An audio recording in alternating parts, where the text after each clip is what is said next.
dad used to tell us food was chocolate cake in order to get us to eat it. So he'd give me like a shepherd's pie, and I never really liked shepherd's pie. And he'd tell me it was chocolate cake in order to make me eat it. I knew it wasn't chocolate cake, but it seemed to work for some reason.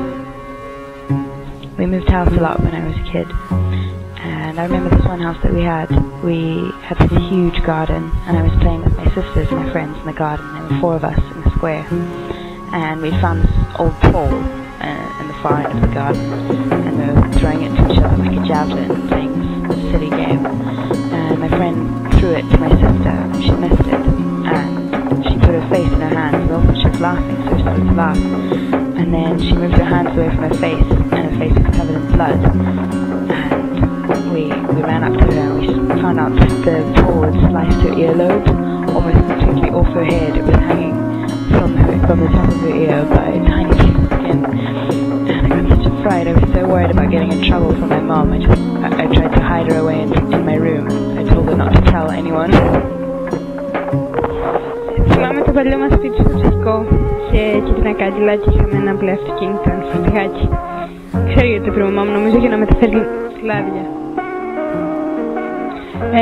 Τέλος πάντων, και ήταν πέτρινο. Και θυμάμαι το δωμάτιό μου ήταν στο ισόγειο και ήταν η παλιά αποθήκη. Και είχαμε και 3 σκυλιά. Μεγάλωσε αυτό το σπίτι και μετά φύγαμε από εκεί και πήγαμε στο καινούριο. Right, so when I was about, I'd say 10, I had quite constipated food. So my mum gave me my granddad's laxatives, and I didn't stop shitting for 3 days. It's a really powerful laxative, and I've still got a box of it, so I really want to prank someone. Okay, anyway, another memory when I was little is when I was about 1.5, and my sister was, I don't know, she was old enough to crawl, but we used to hug my dad's leg and sit on his feet, and he used to walk around. And one day he came home and I was watching Cartoon Network, I think Cow and Chicken, and he came home in a cast, and it was on his left leg, and I thought, shit, I broke his leg, and I never hugged his leg again. It was quite horrific for like a baby to think. And when he used to take us to the park, he used to kick a ball like on a cloudy day, and he used to tell us it was when it was his face. Yes.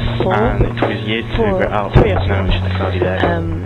There was a guy called Thomas Ludwig, and me and 2 of my friends really had a crush on him, and we wanted to make him fall in love with us. So we made a potion out of fairy liquid and apple juice and glitter, and put it in a bottle, and we called it the love potion, and we used to pour it onto his coat every day and see if he reacted to it, see if the magic worked. But unfortunately not. One of my friends eventually got to kiss him, which she was very happy about, and me and my other friend were very jealous. My dad's been my doctor for as long as I can remember. When I was a kid, he was constantly giving me stitches and bandaging me up, tending to bruises, and giving me acupuncture even once.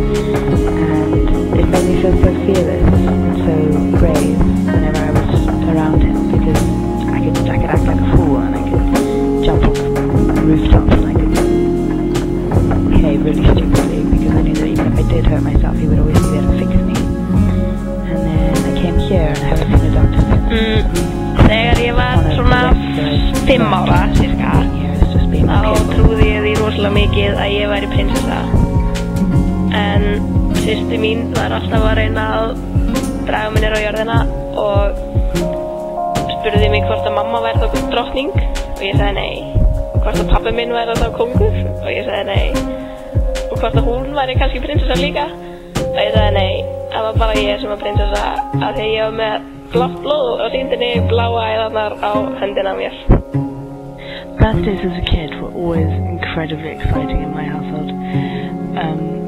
We'd all wake up really early, and the birthday boy or girl would get the prime position in between the parents and my mum and dad's bed, and the other siblings would have to be the postman and go downstairs, get all the presents that